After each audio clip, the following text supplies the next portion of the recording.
कहानी शुरू होती है दो बड़ी कबीलाई सेनाओं की लड़ाई से, जहां दोनों अपनी अपनी फ्लैग्स लहरा रहे हैं। लेकिन लड़ाई अचानक रुक जाती है क्योंकि उन सभी से भी बड़ा खतरा उनकी दुनिया पर टूटने वाला होता है। प्राचीन जापान जैसे इस महाद्वीप पर एक प्राचीन प्लेग की तरह मंडराता हुआ एक डेमोनिक ड्रैगन जिसका नाम जोट है। ये ड्रैगन बाकी सबसे बिल्कुल अलग है और उसकी ताकत इतनी पागलपन वाली है कि कोई भी इसे रोक नहीं पाता। जब भी जोट जागता है पूरे के पूरे गांव और शहर जलकर राख हो जाते हैं और इतनी तेजी से तबाही फैलती है कि लोग शायद ही समय पर भाग पाते हैं। इस दुनिया में दो बेहद मशहूर मेज भी हैं जिन पर लोग उम्मीद टिकाए बैठे हैं। यही दोनों एक बेटे के माता पिता भी हैं। उनका नाम है हीरो। एक रात जब थोड़ी देर के लिए लड़ाई थमी, दोनों मेजिस ने सबको बता दिया कि ड्रैगन जोट को आज ही सील करना होगा, नहीं तो पूरी दुनिया खत्म हो जाएगी। सभी सैनिक और काले चौके वाले लोग एक विशाल मैदान में इकट्ठा होकर जोट के आने का इंतजार करते हैं।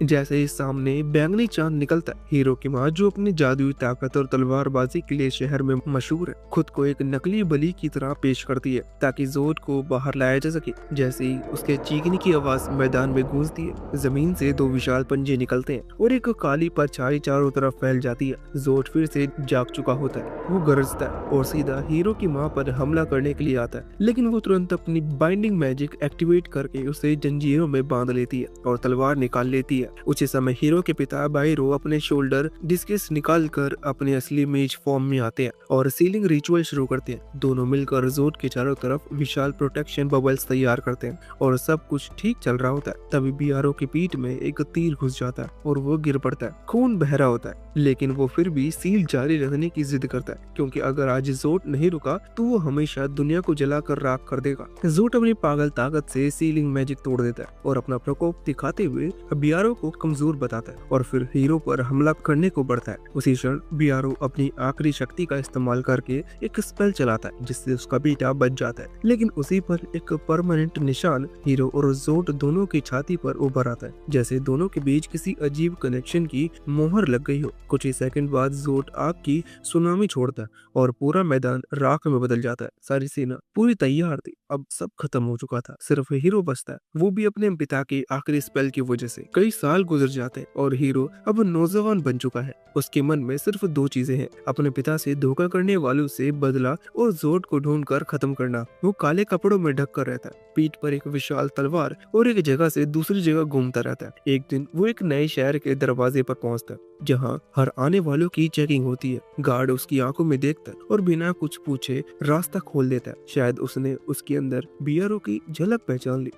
शहर में घूमते हुए शीरो को अलग अलग अजीब क्रिएचर, खाने और पोशंस की दुकान दिखती है। तभी भीड़ के बीच एक छोटी लड़की प्रकट होकर लॉर्ड ननबाकू के आने का ऐलान करती है। ननबाकू एक रॉयल चैरिट पर आता है, भारी सिक्योरिटी के साथ। आते ही लोगों पर कॉपर कॉइन्स फेंकने लगता है और खुद को सबसे ऊपर समझते हुए उनको नीचे दिखाता है। लोग गरीब में राहत की उम्मीद में कॉइन लपकने लगते हैं और एक हीरो के सामने गिरता है और जैसे ही वो उसे उठाने आता है, शहर के स्ट्रीट बॉयज में से एक फेसेट उसे उठाकर भाग जाता है। उसके दोस्तों का कहना होता है कि ननबाकू उन्हीं लोगों के पैसे लूट कर वापस भीख की तरफ फेंकता है, इसलिए ये कॉइन्स लेना भी बेकार है। उसी दौरान लड़कों को ननबाकू की कैरियोट में रखा ग्रैंटोरवा भी दिखता है, एक मिस्टीरियस ग्लास गेंद जिसके बारे में अफवाह है कि वो किसी भी तरह की इच्छा पूरी कर सकती है। लड़कों में एक्साइटमेंट होती है, लेकिन उनके लीडर को पता है कि उसे चुराना पॉसिबल नहीं है। सब वापस जाने लगते हैं, पर फेसेट खुद को रोक नहीं पाता और चोरी छिपे चैरियट पर चढ़ जाता है। ननबाकू तुरंत नोटिस कर लेता है। हीरो आगे बढ़ते हुए एक और जगह पहुंचता है जहां एक आदमी सड़क के किनारे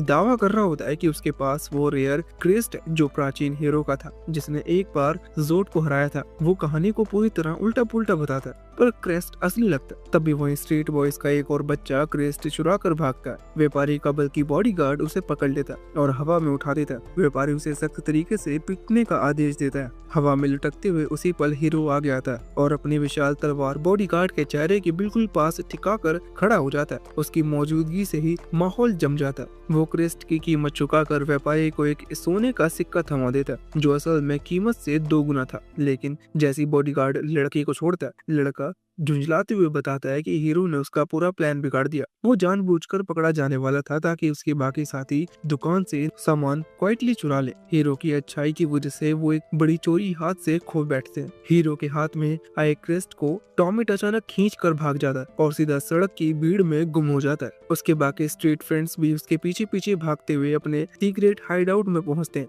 लेकिन उन्हें अंदाजा भी नहीं होता कि हीरो चुपचाप उनकी हाइड आउट की दीवारों के ऊपर से कूद कर अंदर आ गया। वो बिना किसी आवाज के क्रेस्ट वापस उठा लेता है और बता देता है कि ये चीज उससे कहीं ज्यादा जुड़ी हुई है जितना वो समझ सकते हैं। क्रेस्ट उसके अतीत का आखिरी निशान था जिसकी कीमत इन स्ट्रीट किड्स को अभी समझ में नहीं आने वाली। टॉमिट अपने नाम बताते हुए थोड़ा डरता भी है, लेकिन बाकी लड़के हीरो को फिर बेवकूफ कहते रहते हैं। ये चोरी की चीज अभी उसी की है और कोई ताकत उससे वापस नहीं ले सकती। हीरो फिर बिना कुछ बोले वहाँ से निकल पड़ता और सारे लड़के गुस्से में छत पर, दीवारों पर और तालियों से उसके पीछे भागते हैं जैसे किसी अर्बन जंगल में पार्कोर हो रहा हो। उधर शहर के दूसरे हिस्से में एक खतरनाक आदमी घूम रहा है, जुरू। उसका चेहरा आधा कटा मार्क, आंखों से डर और हाथ में हीरो की तस्वीर। वो हर दुकान वाले और हर स्टॉल पर पूछ रहा है कि क्या किसी ने इस लड़के को देखा है। बाजार के लोग चेहरे देखकर ही कंफ्यूज हो जाते हैं। किसी को याद नहीं है कि ऐसा कोई लड़का गया हो। जुरू का साथी उसे याद दिलाता है कि हीरो ने उससे बहुत कुछ छीन रखा है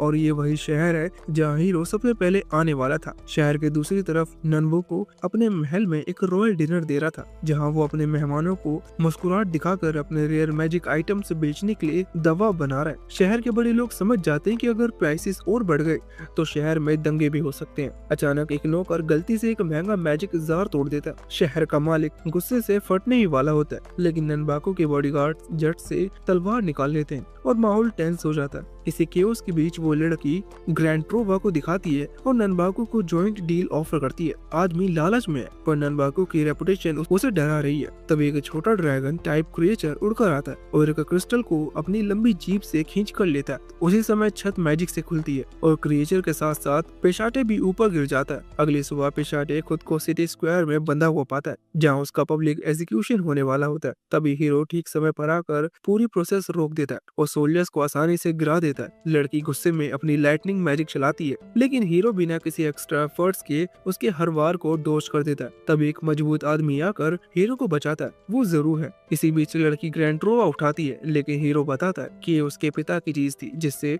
नाम्बू को अचानक टेंस हो जाता है। लड़की ग्रैंड्रोवा की पावर इस्तेमाल करती है और एक बड़ा ब्लास्ट छोड़ देती है, जिसे हीरो रोक तो लेता है, लेकिन ब्लास्ट की ताकत लड़की को दूर पहाड़ की तरफ उड़ा देती है। पहाड़ फट जाता है और उसी के साथ दगनचोट की सील और हीरो के सीने पर बना सिंबल जगमगा उठता है। हीरो बदले की आग में अंधा होकर जोट पर वार करता है, लेकिन उसकी ताकत उस विशाल ड्रैगन के सामने कुछ नहीं होती। जोट उसकी हर कोशिश को मजाक की तरह उड़ा देता है। जूरो फिर उसकी मदद करता है, लेकिन सोल्जर्स अब ड्रैगन को छोड़कर हीरो और जूरो को मारने की कोशिश करते हैं। पर तभी एक शॉक देने वाली चीज होती है। दगन जोट उन्हीं तीरों को अपने शरीर से रोक लेता है, जैसे वो दोनों की सुरक्षा कर रहा हो। इससे सबकी हालत खराब हो जाती है। अगले ही पल जोट गुस्से में पूरे शहर को जलाकर राख कर देता है और परछाइयों में गायब हो जाता है। ननबुको के साथ खड़ा आदमी गुस्से से कांप रहा होता है, लेकिन ननबुको के चेहरे पर एक अजीब मुस्कान होती है। उसे पता है कि डर में जीते लोग उसकी प्रोटेक्शन को और ज्यादा खरीदेंगे।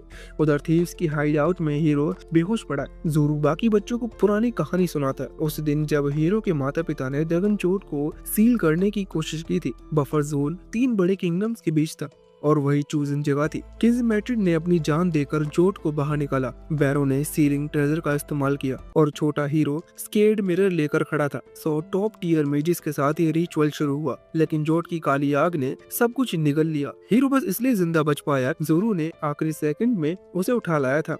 हीरो होश में आते ही फिर ड्रैगन को ढूंढने की जिद करने लगता है। ज़ोरो बताता है कि वो पिछले 10 साल से उसे ट्रेनिंग दे रहा है और उसे अपनी रिस्पॉन्सिबिलिटी मान चुका है, लेकिन टॉमिट को यकीन नहीं होता कि हीरो वाकई इतना स्ट्रॉन्ग भी हो सकता है। हीरो फिर भी सिर्फ एक बात पर अड़ा रहता है, ननबुको कहाँ है। जीरो हीरो को बताता है कि ननबुको कोई साधारण व्यापारी नहीं, बल्कि एक बड़ा नेफेरियस आर्म डीलर। उसका पूरा बिजनेस ही किंगडम के बीच लड़ाइयाँ करवाने पर टिका है। वो चोरी छिपे मैजिक स्टोन की सप्लाई बढ़ाकर मार्केट मैनिपुलेट करता है, कीमतें ऊपर नीचे करता है और धीरे धीरे छोटे मर्चेंट को बैंकरप्ट कर देता है। ये आदमी जितना हंसमुख दिखता है उतना ही खतरनाक है। हीरो को अब पूरा यकीन हो जाता है कि ग्रैंड्रोवा वापस लेने के लिए उसे ननबुको को ढूंढना ही पड़ेगा। कहानी शिरारू की तरफ आती है। ननबुको की अचानक शहर छोड़ देने के बाद वो गुस्से और फ्रस्ट्रेशन में मैजिक मिरर खोलती है और वीडियो कॉल की तरह ननबुको के कैरेज से कनेक्ट हो जाती है। वो उससे पूछती है कि उसे शहर में अकेला क्यों छोड़ दिया गया, लेकिन ननबुको को कोई फर्क नहीं पड़ता। वो बस उसको हीरो को ढूंढने का काम सौंप देता है। उधर हीरो के पेट में भूख जोर से आवाज करने लगती है। उसका मन किसी फैंसी रेस्टोरेंट में बैठकर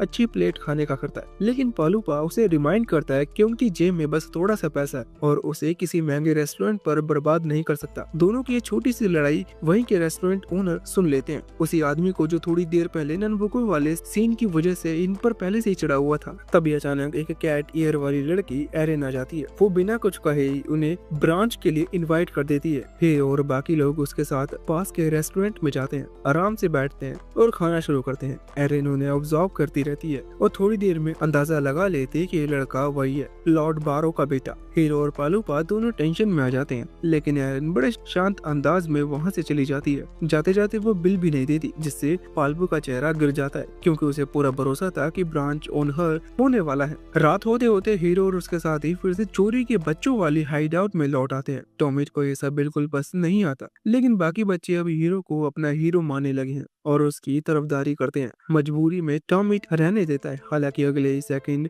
वो हीरो से सोने की जगह लेकर बहस करने लगता है। सुबह होते ही टॉमिट हीरो से पूछता है कि अब आगे का क्या प्लान है। हीरो का जवाब वही पुराना, ननबुको को ढूंढना और ग्रैंड ट्रोवा वापस लेना है। ज़ोरो उसे सुनकर फिर वही ताना मारता है कि सिर्फ बातें बड़ी बड़ी है, स्किल अभी भी फर्स्ट क्लास बेकार। वो उसे बिना सर्विस वाले बूट लिकर बनने से मना करता है और कहता है कि सबको पहले यही रुकने दो। हीरो का पहले खुद अपनी स्किल सुधारनी होगी। हीरो टॉमिट को समझाता है कि जोरू बच्चों का ख्याल रख लेगा, खाना भी बना देगा। बच्चे सोच विचार के बाद मान जाते हैं और हीरो जोरू के साथ रेगिस्तान की तरफ निकल पड़ता है। रेगिस्तान के बीच जोरू उसे सबसे बेसिक ट्रेनिंग लेवल 1 स्लैम्स मारने से शुरू करने को कहता है। काम आसान लगता है, लेकिन हीरो की तलवार एक भी स्लैम को ठीक से काट नहीं पाती। उसकी हालत देखकर लगता है जैसे वो ट्रेनिंग नहीं एम्बेरसमेंट सेशन चल रहा हो। तभी रेत के टीले हिलते हैं और एक सैंड ड्रैगन बाहर आ जाता है। हीरो खुद को बड़ा दिखाने के चक्कर में ड्रैगन पर वार करता है, लेकिन उसकी तलवार रेत से भी हल्की लगने लगती है। अचानक ड्रैगन के मुंह से एक पतली सी अजीब लड़की बाहर निकलती है। उसका व्यवहार और लुक दोनों ही इतने अजीब कि हीरो और जोरू दोनों स्पीचलेस रह जाते हैं। वो सीधा हीरो के पास आती है और बिना किसी हेजिटेशन के अपना सिर उसके सीने पर रख देती है, जैसे वो उसे सालों से जानती हो। उससे भी ज्यादा शौक ये कि वो बिना पूछे उसे फॉलो करने की बात कह देती है। पालूपा का डर चेहरे पर साफ दिखता है। लड़की अपना नाम सारूटो बताती है और उसकी हर हरकत किसी दूसरी दुनिया की लगती है। इससे पहले कि सब कुछ समझ में आए, जोरू उस पर हमला कर देता है, लेकिन हीरो बीच में आकर उसे रोक लेता है। सराटो की अजीब हरकतें जारी रहती हैं। वो जमीन से कोई रैंडम चीजें उठाती रहती है और इस डिस्ट्रैक्शन का फायदा उठाकर बाकी लोग हाइड आउट की तरफ भाग जाते हैं। वहाँ पहुंचकर हीरो खुद किचन में उतर जाता है और सबके लिए खाना बना देता है। बाद में हीरो सराटो की अजीब एंट्री और उसके स्टेज बिहेवियर के बारे में सोचता है। टॉमेटो से चिढ़ाता है कि शायद वो अकेला लड़का होने के चक्कर में उस पर फिदा हो गया। हीरो चिढ़ तो जाता है, लेकिन दिल में कहीं न कहीं उसे सराटो की लोनलीनेस दिख जाती है। टीममेट उसे बताता है कि वो सब भी तो बिना पेरेंट्स के अकेले ही हैं और हीरो के पेरेंट्स के गुजर जाने पर एक छोटा सा इमोशनल मोमेंट भी दे देता है। शहर में दूसरी तरफ शिशारू अपने सोल्जर्स के साथ हीरो को ढूंढ रही होती है, लेकिन अचानक सराटो उसके सामने आ जाती है, जैसे वो हवा में से प्रकट हुई हो।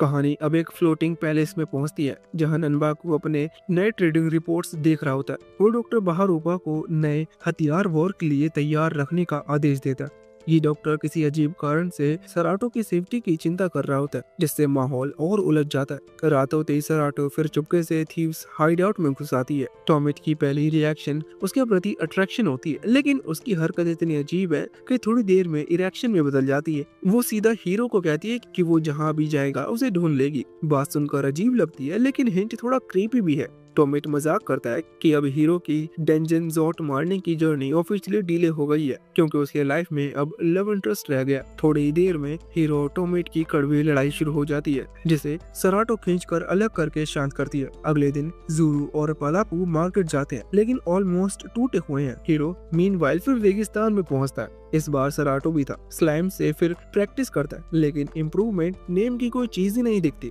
तभी एक भेड़िया उन पर अटैक कर देता है। हीरो सराटो को इम्प्रेस करने के चक्कर में पूरी जान लगा देता है, लेकिन भेड़िया उसे 2 सेकंड में मार गिरा देता है। जैसे ही भेड़िया सराटो पर झपटने वाला होता है, हीरो आखिरी ताकत से उसे रोकने की कोशिश करता है, लेकिन सराटो बिल्कुल शांत खड़ी रहती है और भेड़िया अचानक उसके पास गिर जाता है। सराटो बताती है कि वो तो अटैक के पहले ही सो गई थी और पूरी लड़ाई उसने देखी ही नहीं। हीरो के कंधे पर बना गहरा घाव जैसे ही सराटो ने देखा, उसने बिना किसी एफर्ट के अपनी मैजिक से उसे पूरी तरह ठीक कर दिया। हीरो को इस बात पर थोड़ी हैरानी भी हुई क्योंकि वो खुद सोच रहा था कि उसे ये इंजरी लंबे समय तक परेशान करेगी। दिन बीतते बीतते हीरो ने उस वुल्फ को बेचकर एक गोल्डन कॉइन कमा लिया, लेकिन उसे ये अर्निंग बहुत कम लगी और वो पूरे रास्ते इसी बात पर बड़बड़ाता रहा कि इतनी मेहनत के बाद सिर्फ इतना ही। उसका मूड तभी बदल गया जब उसने सामने कुछ सोल्जर्स को एक आदमी को घसीटते हुए देखा जो साफ तौर पर किसी मैजिक स्टोन माइन में फोर्स्ड लेबर के लिए ले जाए जा रहे थे। हीरो को यह सीन बिल्कुल पसंद नहीं आया और उसने सराटो से वही रुकने को कहा ताकि वो खुद जाकर इस इनजस्टिस को रोक सके।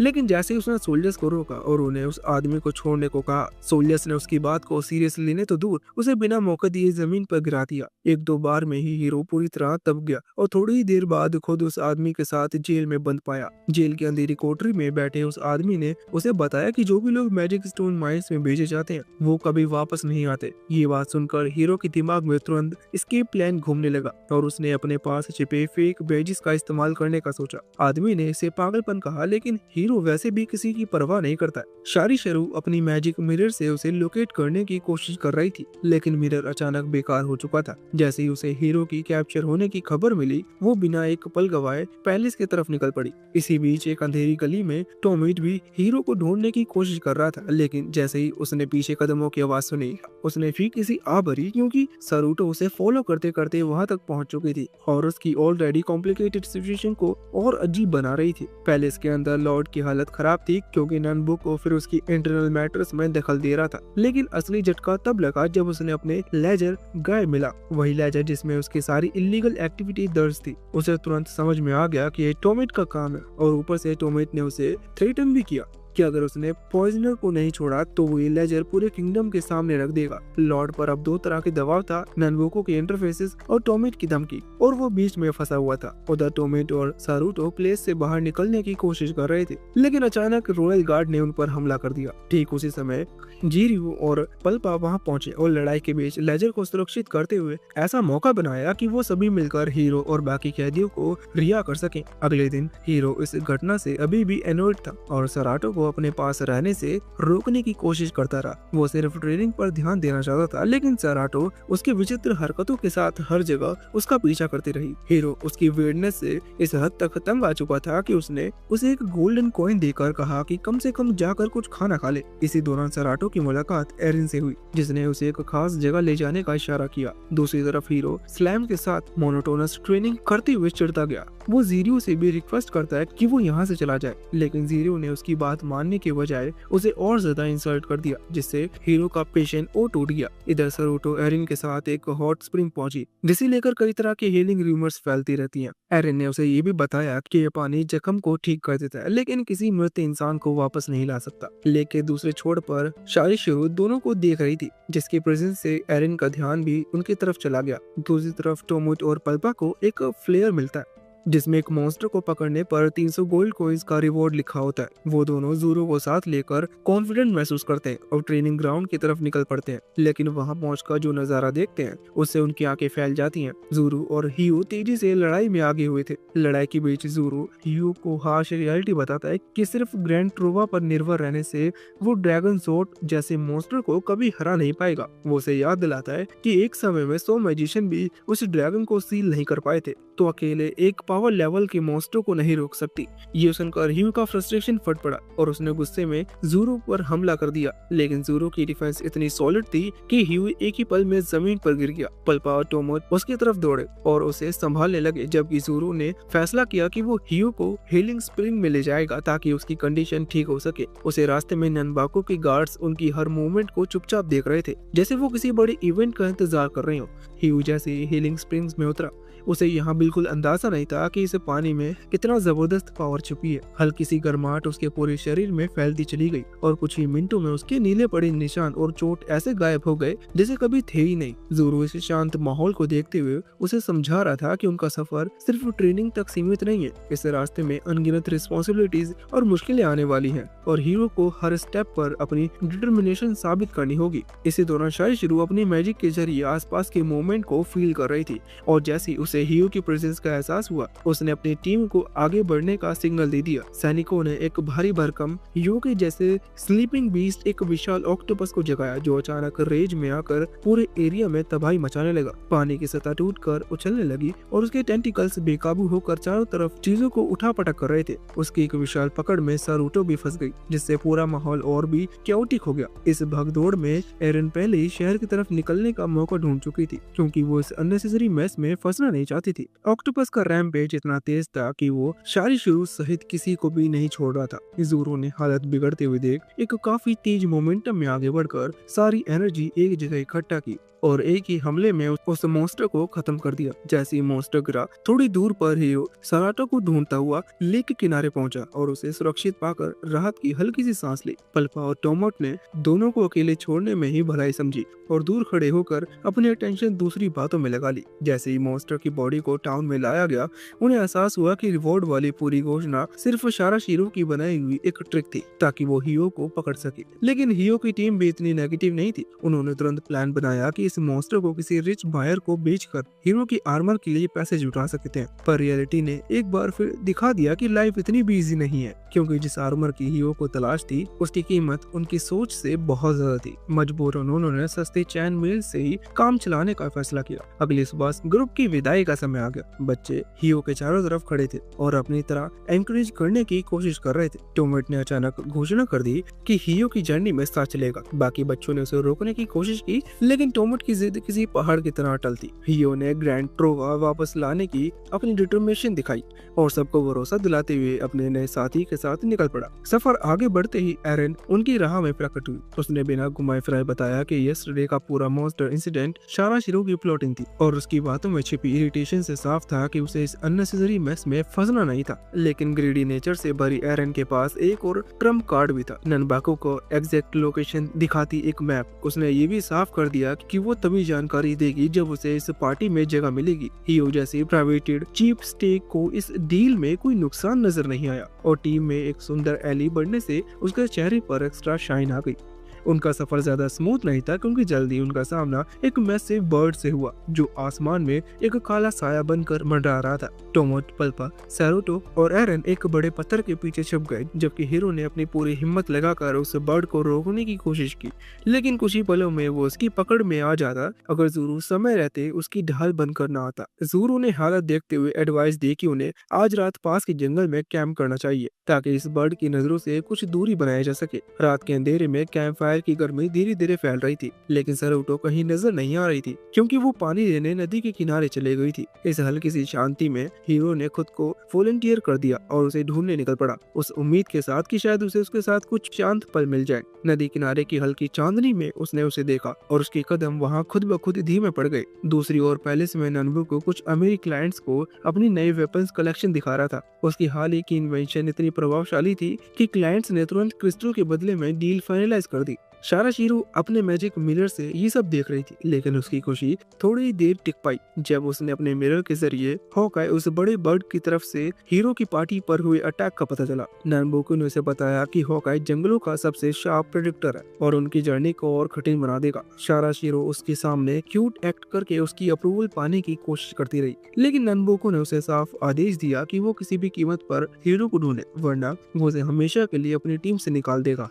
इसी बीच उनका सफर सॉल्ट फील्ड तक पहुंच चुका था जहां जमीन की सतह सफेद धूल की तरह चमक रही थी। ऊपर आसमान में हॉकाई मंडराता अपनी निगरानी बनाए हुए था लेकिन इससे पहले कि हीरो उसकी तरफ ध्यान देता शारी शारू अपनी सेना के साथ सॉल्ट ड्यून्स से बाहर निकल आई और एक तेज एम्बश शुरू कर दिया। सैनिकों ने 3 विशाल गोलम्स को रिवाइव कर दिया जो कुछ ही सेकंड्स में पूरी टीम की तरफ बढ़ने लगे। जोरो तुरंत उनकी ओर बढ़ी जबकि हीरो अचानक इम्पल्सिव होकर शारा शीरू पर ही टूट पड़ा। ये मूव उसके लिए भारी साबित हुआ क्योंकि शारा शीरो की लाइटनिंग मैजिक ने उसे एक पल में जमीन पे गिरा दिया और वो वहीं बेहोश जैसी हालत में पड़ा रहा। जोरो सोल्जर्स और गोलम से लड़ते हुए बैटलफील्ड को स्टेबलाइज करने की कोशिश करता रहा जबकि दूसरी तरफ हीरो इतनी बैडली कमजोर पड़ चुका था कि उसकी काउंटर अटैक्स हवा में टूटते जाते हैं। शारा शीरो लगातार बिजली जैसे वारों ने उसके तलवारों को टूट कर बिखेरने पर मजबूर कर दिया। मामला बदतर होते देख पल्पा ने तुरंत अपनी मैजिक का इस्तेमाल किया और एक चेस्ट समन करके उसमें से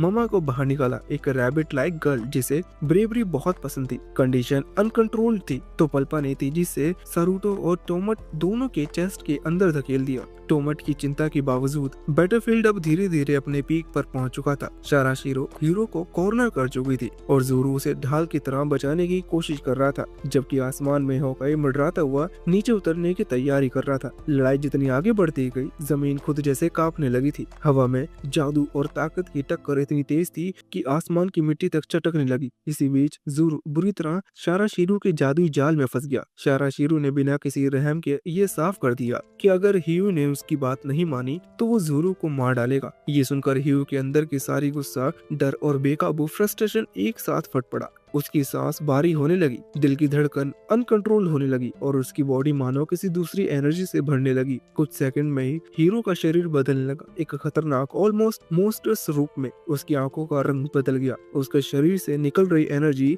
इतनी हिंसक थी कि पास खड़े सैनिक खुद से पीछे धकेल दिए गए। हीरो अपने सुध-बुध खोकर हमला करता गया। एक ही मूव में उसने पूरे इलाके के सैनिकों को मिट्टी में बदल दिया और शारू तक पहली बार उसके अंदर डर की हल्की सी झलक दिखी। पर यह पावर हीरो के शरीर के लिए बहुत ज्यादा थी। अचानक उसकी ताकत गिरने लगी, दिमाग धुंधला हुआ और वो जमीन पर गिरते हुए बेहोश हो गया। जब उसकी आंखें खोली, वो खुद को एक अजीब जगह घिरा हुआ पाता है। ननबाको को उसके लोग उसके सामने खड़े थे। हीरो बेहद कमजोर था, सराउंडिंग समझ में नहीं पा रहा था और बेहोशी के दौरान दुखी अजीब सी विजन उसके दिमाग में टिमटिमा रही थी। उधर दूसरी तरफ मोमो और उसका जादुई चेस्ट फिर से प्रकट हो गया। सरूटो ने हीरो को ढूंढने के लिए सफर शुरू कर दिया और पाल्पो को फिर से मोमो को मारने के लिए अपना भारी सा गोल्ड देना पड़ा। इसी बीच ननबाको अपने बायर से मिलने पहुंच चुका था, एक शख्स जिसे रॉयल स्टाइल फैंसी कपड़े पहनने थे और जो उसकी नई चीजें इंस्पेक्ट करने आया था। वही पास में एक हरा ऑर्क एक क्रॉस पर बांधा गया था और 3 आदमी जंजीरों से उसके पास खड़े थे। डॉक्टर अपने अजीब से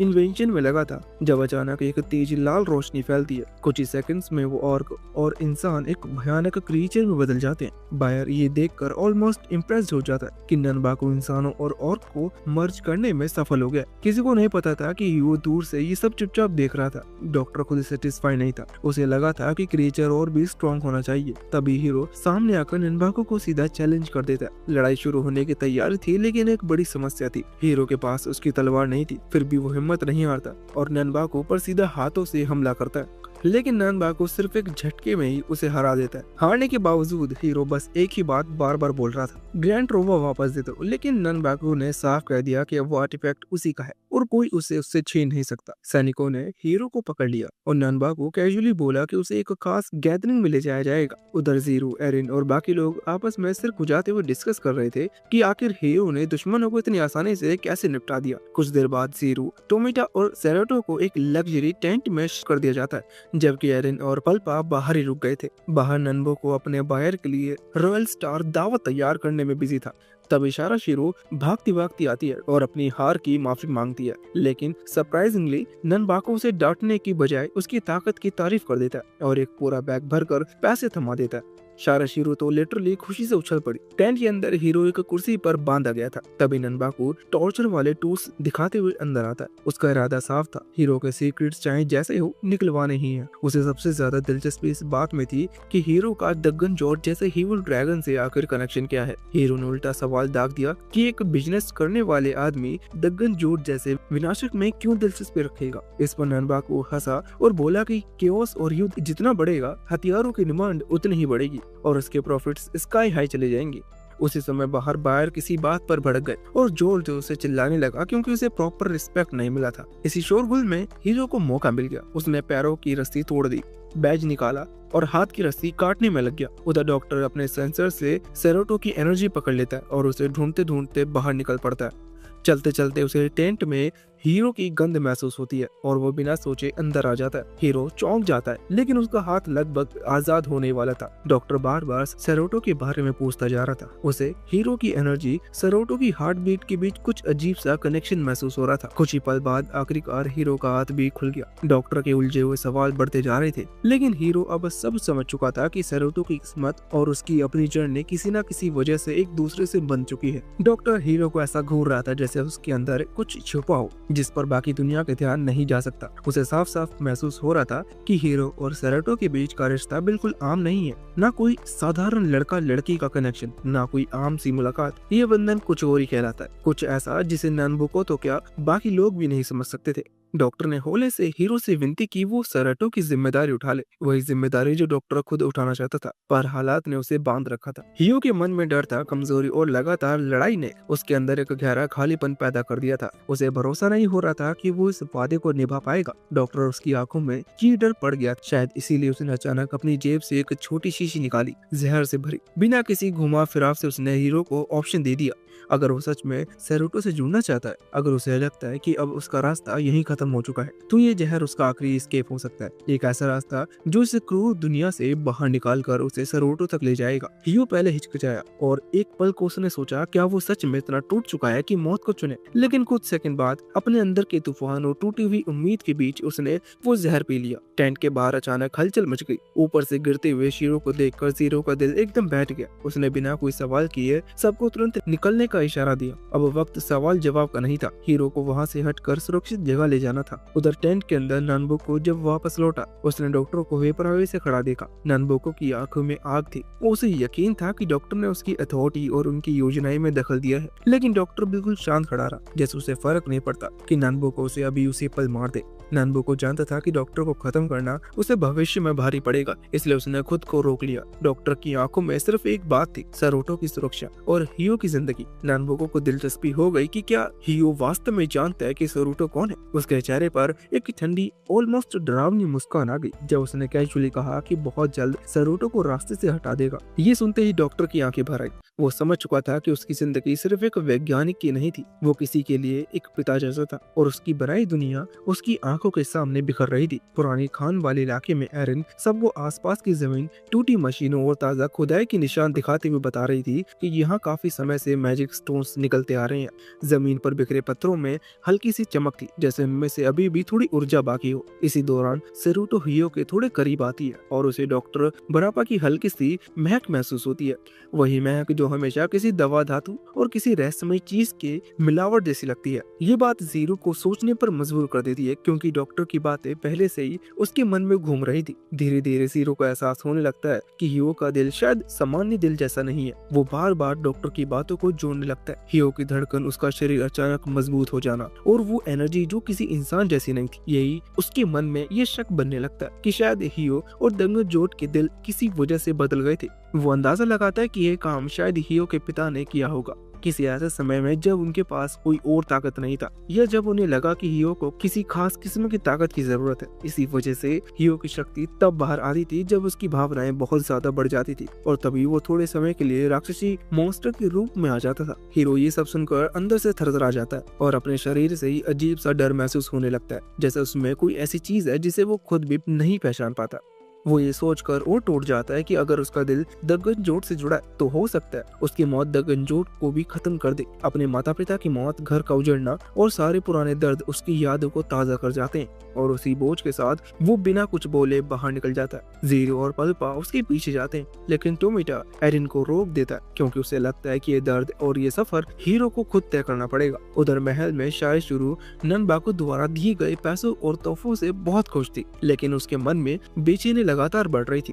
उसे बार बार लगता है कि कहीं कोई बड़ा खतरा उनके पीछे न चल रहा हो। इसी डर की वजह से उसे वो अपने छोटे छोटे उड़ने वाले जासूसों को हीरो पर नजर रखने के लिए भेज देती है, ताकि कोई भी अचानक की स्थिति उसे पहले से पता चल जाए। इसी दौरान हीरो को एक पुराने वीरान गांव पहुंचता है, जहां जगह में सन्नाटा ऐसा था कि हवा भी धीमी लग रही थी। टूटे घर, जली खिड़कियां और खाली मैदान देखकर लगता था कि यहाँ कोई बहुत बुरा हादसा हुआ होगा। जीरो ये जगह देखते ही ठहर जाता है। उसके चेहरे पर अचानक वही दर्द लौट आता है जिसे उसने सालों पहले छिपा रखा था। उसके अपने माता पिता की यादें आती हैं। माँ जो इंसान थी, पिता को मॉन्स्टर जैसे रूप वाले थे, और गांव वाले जो उन्हें अपशकुन मानते थे। ये गांव, ये मोहल्ला, ये सूना सन्नाटा सब वही था। उसे याद आता है कि कैसे उसके माता पिता ने उसे बचाने की कोशिश की थी, लेकिन उस दिन दोनों मर गए थे। उस दिन के बाद जीरो का बचपन खत्म हो गया था और उसके अंदर एक अलग ही मजबूती पैदा हुई थी। गांव की दूसरी तरफ टोमिता और कई लाशें मिलती हैं। जमीन पर खून सूख चुका था और हवा में एक अजीब सी बदबू थी। तभी ऊंचाई से एक बड़ा डरावना प्राणी उसे घूर रहा होता है। उसकी आंखों में ऐसी भूख थी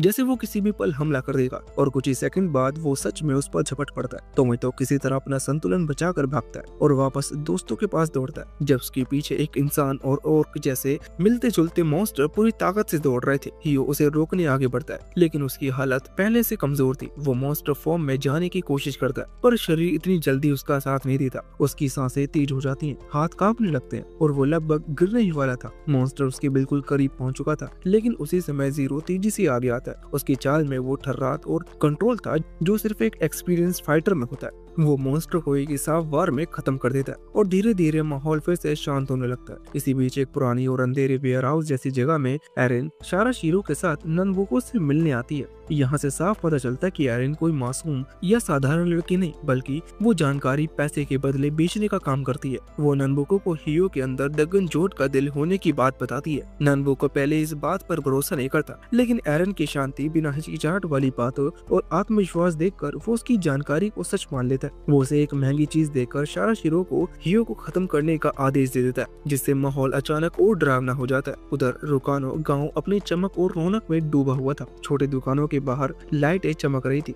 खाने की खुशबू और हवा में फैली थी। बच्चे इधर उधर दौड़ रहे थे। ये सब देखकर टोमेटो को सुकून मिलता है, जैसे इस दुनिया की सारी परेशानियों के बीच ये एक छोटा सा सुरक्षित टुकड़ा हो। पलूपा बताती है कि गांव कई रास्तों के बीच है, इसलिए यहाँ हमेशा भीड़ रहती है। हियो एक नई तलवार लेना चाहता था, लेकिन जीरो उसे याद दिलाता है कि अभी उनके पास पैसे काफी कम है। वो सुझाव देता है कि पहले मगरमच्छ बेचकर कुछ पैसे कमा लेते हैं, फिर आगे की यात्रा और जरूरतों की सही प्लानिंग करेंगे। शाम तक आसमान हल्का सा ग्रे हो जाता है और गाँव की रंग बिरंगी लाइटें पास की झील में चमकने लगी थी। खानों की दुकानों की खुशबू हवा में फैली थी। उन लोग धीरे धीरे अपने घरों की तरफ लौट रहे थे। टोमेटो ने मजाक में पूछा कि कल क्या करेंगे, तो जीरो ने आराम करने की सलाह दी, क्योंकि पिछले कई दिनों की लड़ाई उन्हें सबको थका दिया था। रात को वो अपने कमरे में बैठकर नक्शे पर सुझाव आगे की यात्रा की प्लानिंग कर रहे थे, जबकि हीरो उसकी सीरियसनेस को समझने की कोशिश करता है। जीरो ने कोल्ड तरीके से कहा कि वो बस अपनी जिम्मेदारी निभा रहा है, लेकिन हीरो को लग रहा था कि जीरो के अंदर कोई पुराना डर या दर्द छुपा है, जिसे वो किसी से नहीं कह रहा। मिडनाइट तक गांव की रोशनी धीमी पड़ने लगी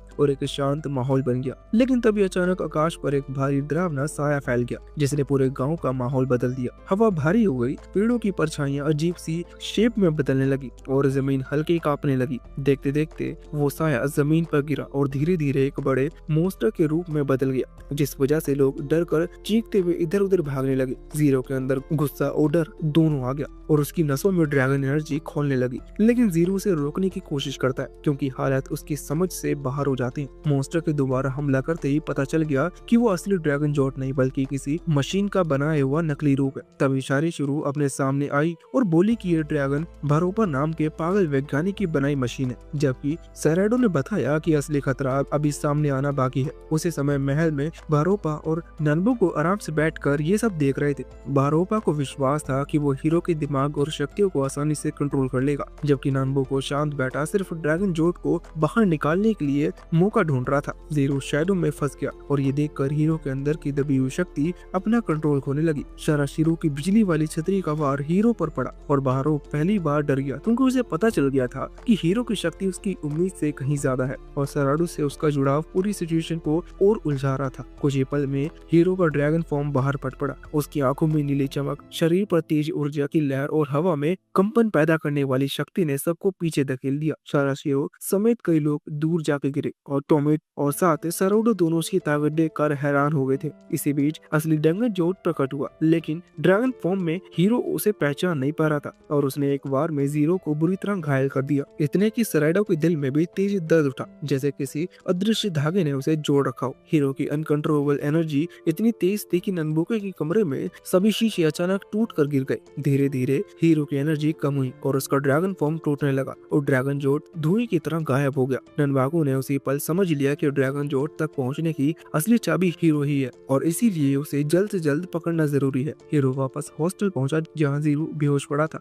गिल्फ ने उसे भीतर से हिला दिया। सराडो शांत होकर उसके पास बैठ गई। उसकी मौजूदगी हीरो के टूटे हुए मन को थोड़ा संभाल रही थी। नीचे पलूपा खाना बना रही थी, लेकिन उसकी टेंशन के कारण स्वाद बिगड़ गया। तभी जीरो को होश आया और हीरो ने राहत की सांस ली। हालांकि उसके चेहरे से गुस्सा भी उतरा नहीं था। जीरो और पलूपा ने उसे समझाया कि गलती उसकी नहीं बल्कि अनकंट्रोल्ड ड्रैगन फॉर्म की है, पर हीरो के दिल में ये डर जम गया था कि अगर कभी ये रूप पूरी तरह उस पर हावी हो गया तो वो इंसान नहीं बचेगा। जीरो ने मास्टर थियो का नाम लिया कि वो शायद मदद कर सके, लेकिन बोलते बोलते वो फिर से बेहोश हो गया। नीचे मोमो ने बताया कि जीरो की जान बचाने के लिए सर्फियो नाम की रेयर जड़ी बूटी चाहिए। टॉमेट ने हीलिंग स्प्रिंग जाने का कहा, लेकिन पलूपा को लगा कि अब वो काफी नहीं होगा। एरिन ने बताया कि उसे पता है कि ये जड़ी बूटी कहाँ मिलती है, कुरुरु और उरु कैनियन में। हीरो और सराडो तुरंत निकल पड़े। रास्ता लंबा और काफी मुश्किल था, लेकिन सराडो शांत रहकर हीरो को मेंटल सपोर्ट देती रही। उधर हॉस्टल में एरिन ने बताया कि जीरो की हालत हर मिनट बिगड़ रही है और टॉमेट सराडो पर शक करने लगा है, क्योंकि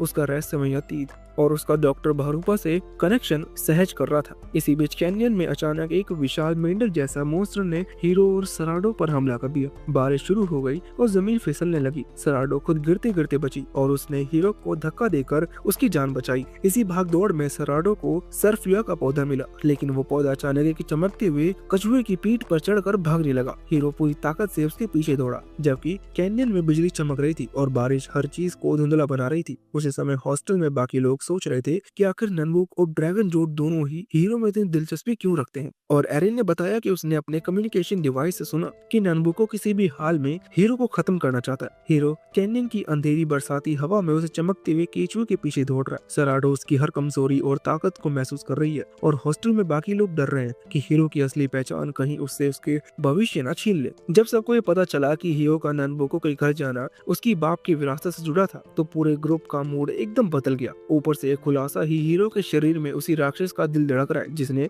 कभी उसके माँ बाप को मार दिया था, सबको अंदर तक हिला दिया था। तभी एरिन आई और उसका आना टेंशन कम नहीं बल्कि और बढ़ा गया। उसने बताया कि ननबुको ने दगन चोट को पकड़ने की झूठी कहानी फैलाई है ताकि तीनों राज्य में लड़ाई हो सके। जिस दिन लड़ाई भड़केगी, हथियारों की खरीद, कवचों की डिमांड और जादुई पत्थरों के दाम आसमान छू लेंगे और इन सब का फायदा सिर्फ ननबुको को होगा। पलूपा को इस बात की अंदाजा था कि यह मामला कहीं पूरे महाद्वीप को जंग में ना बदल जाए। उसी समय हीरो अभी भी चमकते हुए केचुए के पीछे दौड़ रहा था। उसी केचुए के पास ही उन्हें सेराफूरिया की जड़ी मिल सकती थी। एरिन ने साफ कहा कि आगे का ट्रैवल और भी खतरनाक होने वाला है, लेकिन इसके बदले उसने कोई इनाम नहीं मांगा, बस एक चाय कप मांगी, जैसे उसे पैसे से ज्यादा सुकून की जरूरत हो। खाई में बहुत भागदौड़ के बाद हीरो को आखिरकार सेराफूरिया मिल गई। जैसे ही वो कछुए की पीठ से फिसला, सराडो ने उसे पकड़ लिया। उसी पल दोनों के चेहरे पर हल्की सी राहत और मुस्कान लौट आई, जैसे लंबे समय के बाद कोई चीज ठीक हुई हो। वापस पहुंचकर हीरो ने उबली हुई सेराफूरी जूरी को पिलाई। कुछ ही टाइम में उसके शरीर के चारों ओर हल्की नीली रोशनी तैरने लगी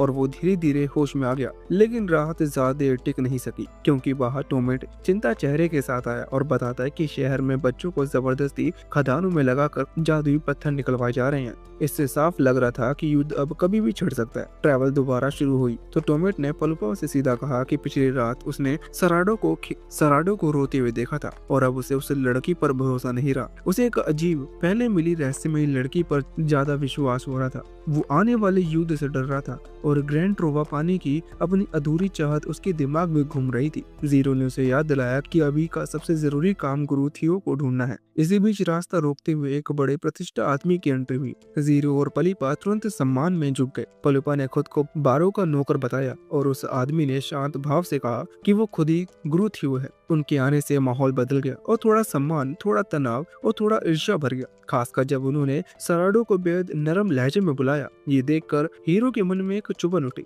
ऊंचाई पर हवा पतली होती गई और सबको सांस लेने में दिक्कत होने लगी। गुरु थियो ने उसकी हालत देखकर कहा कि उनके असली शिष्य कभी इस तरह नहीं आपते। पलूपा ने बिना गिफ्ट आए माफी मांगी, जबकि जीरो ने कहा कि वो एक जरूरी बात करने आए हैं। गुफा में अंदर पहुंचकर जीरो ने हीरो को ड्रैगन में बदलने की सच्चाई बताई। गुरु थियो ने सब ध्यान से सुना और फिर एक छोटा सा इशारा करके दगन जोट की तरफ आत्मा को जलाने वाली आग का नमूना दिखाया। उन्होंने उस पुरानी फेल हुई सील की कहानी बताई जिसमें दगन जोट का दिल सबसे महत्वपूर्ण था, वही दिल जो अब हीरो के सामने धड़क रहा है। इतना कुछ जानते हुए भी उन्होंने माना कि इस मामले में उनके पास कोई आसान समाधान नहीं है। हीरो के अंदर जमा गुस्सा आखिर फूट पड़ा। उसने भारी आवाज में पूछ लिया कि जब सील टूट रही थी तब वो उसके माँ बाप की मदद करने क्यों नहीं पहुंचे। वो जवाब चाहता था। आखिरकार वही रात थी जिसने उसकी पूरी जिंदगी बदल दी। गुरु थियो ने कहा कि उनकी मौजूदगी भी दगन जोट को रोकने के लिए माफी नहीं होती, क्योंकि हीरो को साथ चलकर जादू सीखने की सलाह दी ताकि वो अपने ड्रैगन रूप को कंट्रोल कर सके। थी। गुफा से बाहर आते ही ग्रोथ थियो ने सबके लिए अलग अलग काम बांट दिए।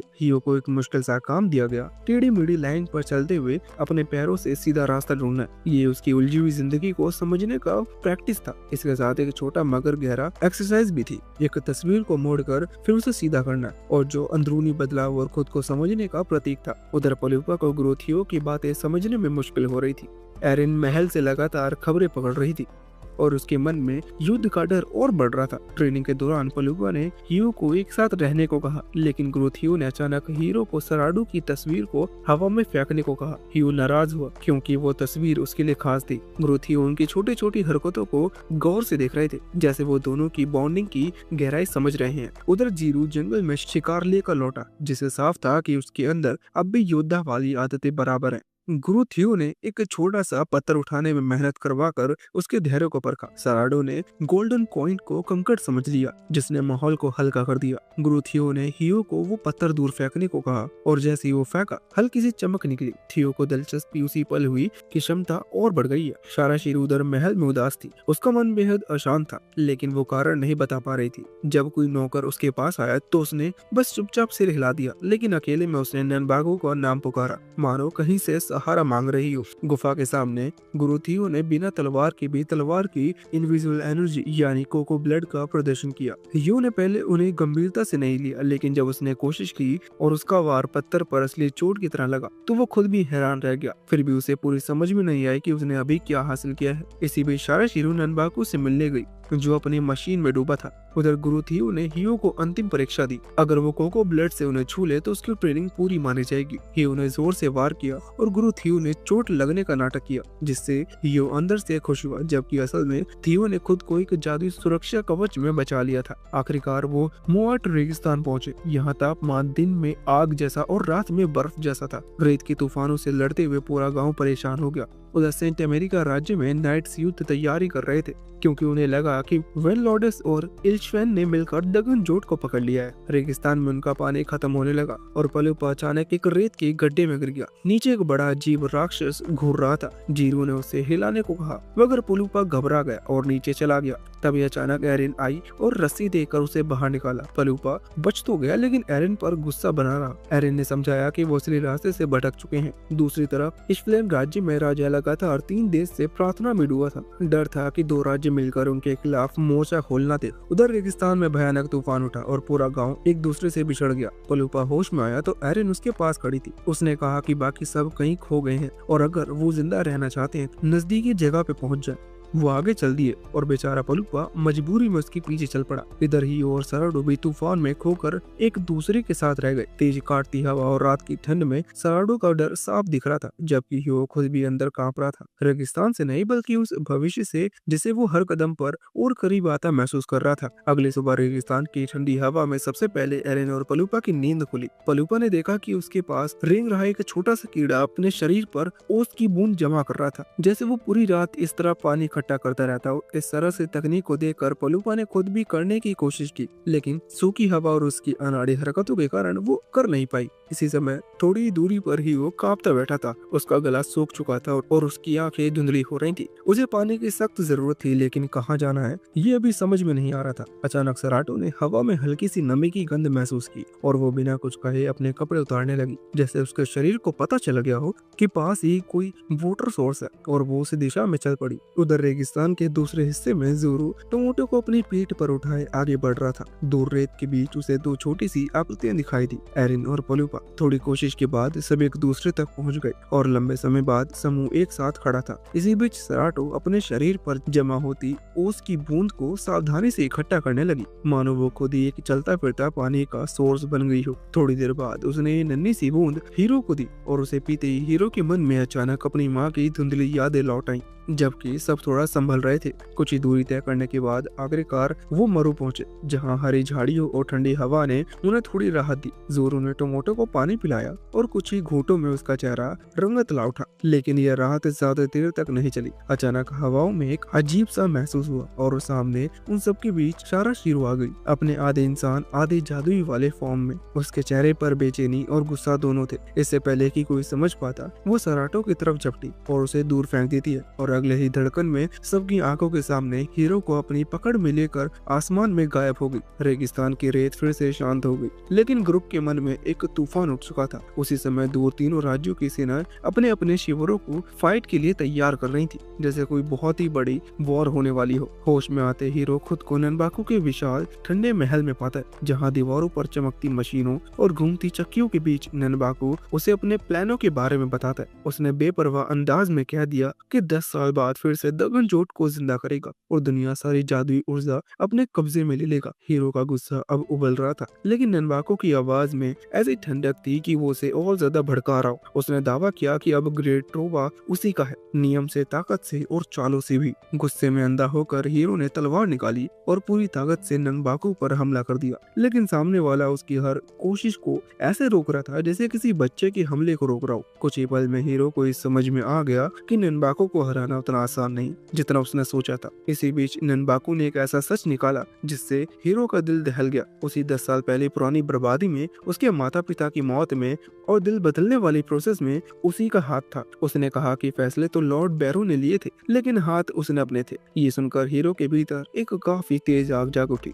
उसने फिर हमला किया, लेकिन इस बार भी वो हार गया और ननबाकू ने उसे काफी बुरी तरह से पकड़ रखा था और वो वापस उसे रेगिस्तान में फेंक देता। रेत की लपटें चारों ओर उठती रही और वो थका हुआ था और टूटा भी। ननबाकू को सच का बोझ किसी पत्थर की तरह उसके सीने पर दब चुका था। उधर ज़ोरो और बाकी लोग बिखरे हुए संकेतों से जोड़ने की कोशिश कर रहे थे। एरिन ने अपने टूल को कान से लगाया। उम्मीद थी कि कहीं ये कोई आवाज मिलेगी, और कुछ ही सेकंड बाद अचानक सराटो की हरती बेचैन पुकार सुनाई दी। वो बार बार हीरो को बुला रही थी। सब उस दिशा की ओर दौड़ पड़े और थोड़ी देर बाद उन्होंने उसे पाया, अकेली हड़बड़ी हुई रेगिस्तान की धरती पर रखे एक बड़े से ड्रम को बजाते हुए। उसकी हर चोट में घबराहट थी, जैसे वो किसी ऐसी शक्ति को बुला रहा हो जिसे वो खुद भी ठीक से नहीं समझी। अगले पल जैसे हवा को रोक गया, आसमान फटा और एक विशाल ड्रैगन नीचे आया। उससे उठती गर्मी हवा ने सबको पीछे धकेल दिया। बिना झिझक ड्रैगन नीचे झपटा और पुराने ग्रुप की आंखों के सामने सराटो को अपने मुंह में डाल लिया। घबराकर सब अपने अपने हथियार उठाने लगे,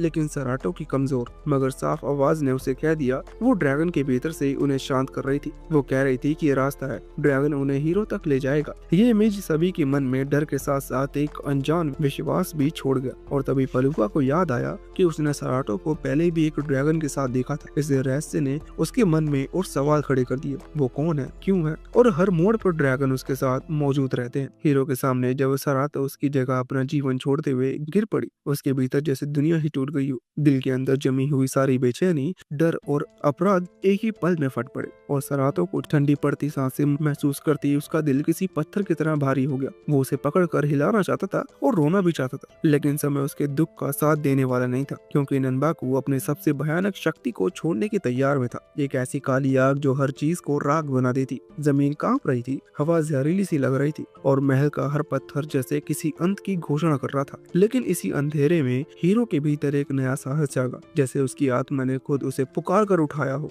वो कमजोर कदमों से खड़ा हुआ और ननबाकू के छूटते हमले के बीच बिजली की तरह आगे बढ़ गया। उसकी तलवार का एक वार इतना तेज था कि पल भर में ननबाकू का हाथ उड़ गया और उसकी दर्द भरी चीख पूरे रूम में गूंज उठी। हैरानी और घबराहट के बीच हीरो ने अपनी पूरी ताकत से उसे खत्म किया और तलवार उसके सीने पे घुसा दी। लेकिन जीतने के बाद भी अभी जंग बाकी थी, क्योंकि ड्रैगन जोट की विशाल छाया उसके सामने खड़ी थी। वही ड्रैगन जिसके भीतर उसका अपना दिल कैद था। ग्रैंड ट्रोवा की टूटी हुई शक्ति ने कोको ब्लेड को जगा दिया और हीरो ने उसे ड्रैगन के दिल में उतार दिया। पूरी दुनिया बराबर हिल उठी। रोशनी ने ड्रैगन को चीर दिया और उसी रोशनी में हीरो का दिल बाहर निकलकर उसकी हथेली में आ गिरा। गरम चमगादड़ और आजाद उसका शरीर जैसे फिर से जिंदा हो गया। लेकिन उसकी पहली नजर फिर से सराटो पर गई, जो अब भी बेजान पड़ी थी। भारी सांसें और कांपते हाथों के बीच उसने अपना दिल उसके शरीर में रख दिया और कुछ ही टाइम में रोशनी उसकी नसों में फैल गई और एक धीमी लेकिन साफ धड़कन सुनाई दी। सराटो वापस थी। अब उसके भीतर जियो का दिल धड़क रहा था। इसी बीच ड्रैगन जोट का विशाल शरीर रोशनी की तरह बनकर हवा में बिखर गया और महीनों बाद पहली बार बाल्बागोआ पर साफ सूरज की रोशनी उतरी। पलुपा ग्रैंड ट्रोवा के टूटे टुकड़ों को बेचने के सपनों में खो गया। एरिन और टोमोटा उसे लेकर झगड़ने लगे और गोरो ने रहस्य खोल दिया कि असली शक्ति हीरो के भीतर ही थी, न कि किसी एरेलिक में। दुनिया में छाई आंधियां थम गई। तीनों राज्यों ने शांति का ऐलान कर दिया और दूर बैठी मुंह अब भी सबको उनके कर्ज की याद दिला रही थी। डॉक्टर बहरूपा की अंतिम संस्कार के बीच हियो और सरुतो को लेकर सबके ताने आने लगे और सरुतो को गुलाबी पड़े गाल इस बात की गवाही दे रहे थे कि कहानी अभी किसी अलग दिशा में बढ़ने वाली है। लड़ाइयों और खोए हुए रिश्तों के बाद भी हीरो ने अपने भीतर झांक कर समझा लिया कि उसकी पहचान जादू या शक्ति नहीं बल्कि वो रास्ता है जो उसने तलवार और दिल दोनों से चुना था। और अब वो जादूगर नहीं बल्कि केवल एक भटकता हुआ तलवारबाज था जिसने अपनी किस्मत खुद लिखी।